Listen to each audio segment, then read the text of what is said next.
Assalamualaikum warahmatullahi wabarakatuh. Selamat datang di pembelajaran fisika kelas 10.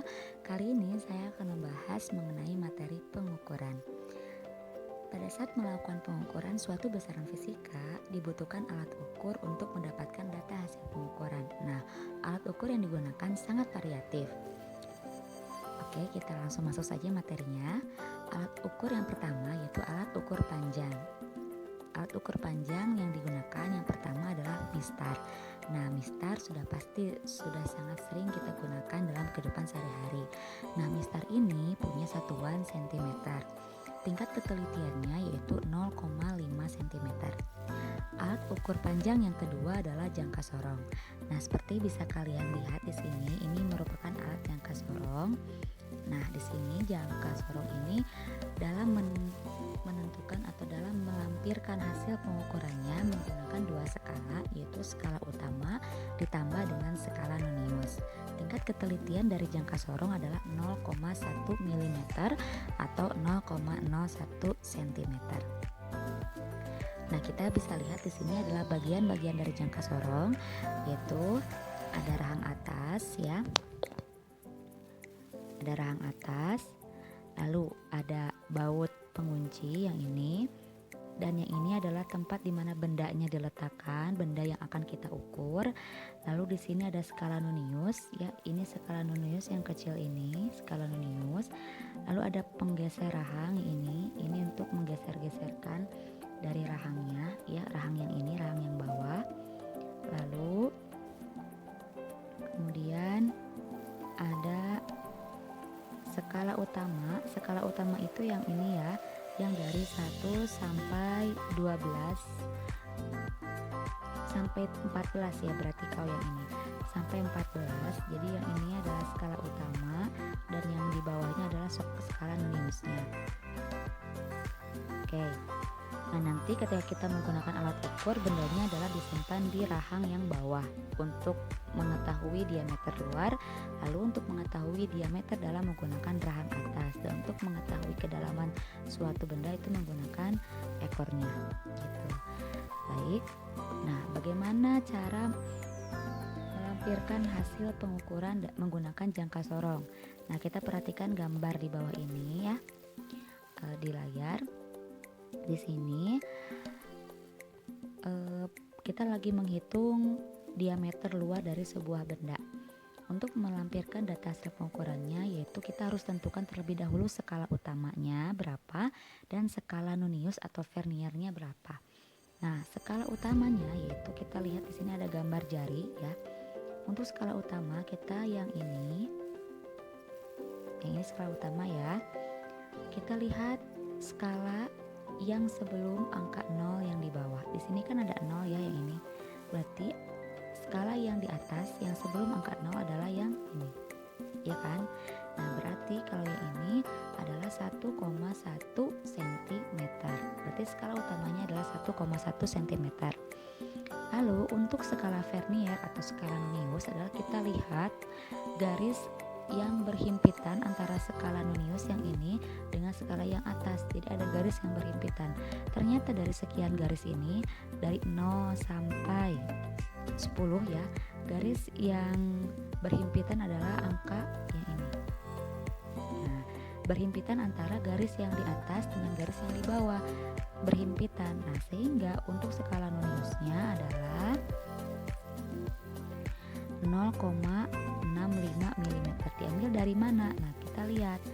Ini kan skalanya 0 ya, yang bawah.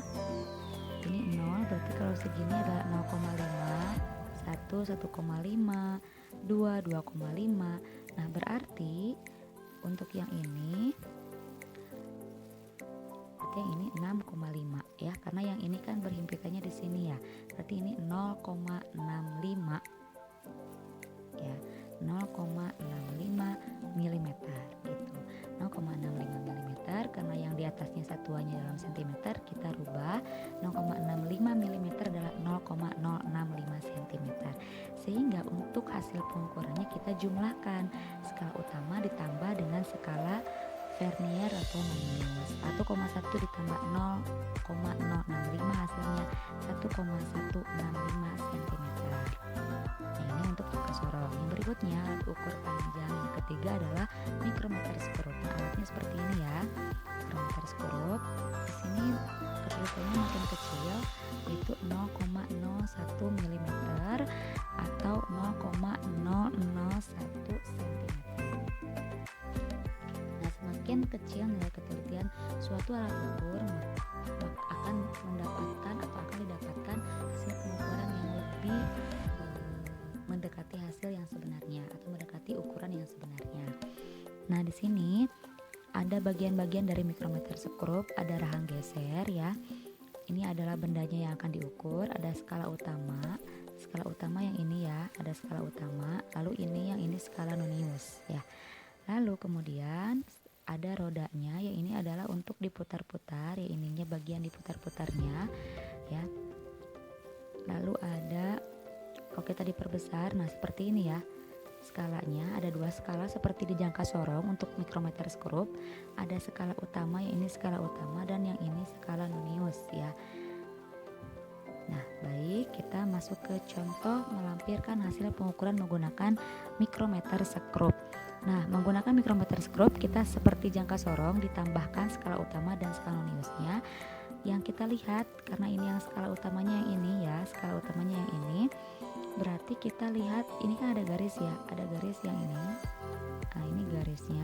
Kita lihat sebelum garis yang merah ini, yang ibu garis. Nah, itu apakah ada garis terakhirnya untuk di skala utama yang mana? Ternyata garis terakhir di skala utamanya ini ya.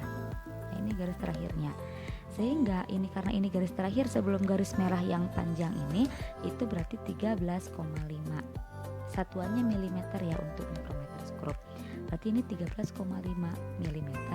Lalu skala noniusnya adalah kita tarik garis lurus dari yang sini ke skala nonius. Ternyata garis yang lurus atau berhimpitan dengan skala utama adalah garis yang ibu kasih lingkaran ini. Berarti itu kita lihat yang dikasih lingkaran di sini sudah dipakai tanda panah. Ternyata kita lihatnya dari bawah ya. 15 kan yang ini ya. 15. Kalau ke atas sampai ke panahnya itu berarti 16, 17. Jadi sampai sini adalah 17 ya. 17 berarti 0,17 mm. Itu skala noniusnya. Kita sudah dapat skala utamanya 13,5 mm ditambah skala noniusnya 0,17 mm. Hasilnya adalah 13,67 mm. Gitu ya. Jadi tolong diperhatikan kembali, untuk menentukan skala utama adalah kita lihat dari garis sebelum garis yang panjang ini ibu tarik garis panjang ya. Ini ada garis yang terakhir yang sebelum banget, itu kita ambilnya yang itu ya. Jangan ambil yang 13, tapi ambilnya yang di bawah itu, garis itu. Ini jadi 13,5. Kok 13,5 tahu dari mana? Kita lihat aja skala ini. Ini tiap satu skala maju itu kan 0,5. Kesini maju lagi jadi 10. Berarti satu ini kan jadi kebagi 2 ya, berarti setengah-setengah gitu. Makanya ini 10,5, 11, 11,5, 12, 12,5, 13, 13,5. Jadi itu skala utamanya. Jadi skala utama yang ini ya. Ini skala utama atau SU, yang ini skala noniusnya. Skala nonius untuk mikrometer skrup, kita tarik garis dari sini sampai ke skala nonius. Ternyata yang ini yang berhimpit. Kita lihat yang berhimpit itu ternyata dari bawah dihitungnya ya, bukan dari atas ke bawah, tapi dari bawah ke atas. 15 naik lagi 16 naik lagi 17, jadi 0,17 mm. Baik. Nah, yang selanjutnya yaitu alat ukur massa. Alat ukur massa ini, besaran massa diukur menggunakan neraca ya. Di sini ada 2 jenis neraca lengan, yaitu neraca Ohaus, tapi di sini ada 4 lengan ya, 4 lengan, ada 4 lengannya, dan yang satunya lagi ini 3 lengan. Nah, ini 3 lengan. Jadi yang ini tuh disebutnya lengan ya. 1, 2, 3. Jadi ada 3 lengan ya. Oke, ya ini yang 4 lengan, contohnya diperbesar ya. Ada 4 lengan.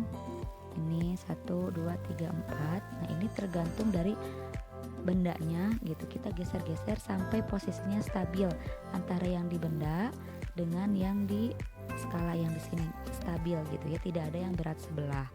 Nah, itu kita bisa langsung ketika sudah stabil alatnya, kita bisa tinggal menjumlahkan saja dari yang paling besar ditambah yang ini, yang kecil dan yang paling kecilnya banget gitu ditambahkan. Mohon maaf ada iklan lewat. Nah, lalu setelah kita menggunakan yang ini yang 4 lengan, contohnya yang untuk 3 lengan ya, ini yang 3 lengan seperti ini dalam bentuk seperti ini ya, tidak dalam bentuk sebenarnya. Nah, misal ketika kita mengukur sesuatu, massa dari suatu benda, didapatkan hasil seperti ini.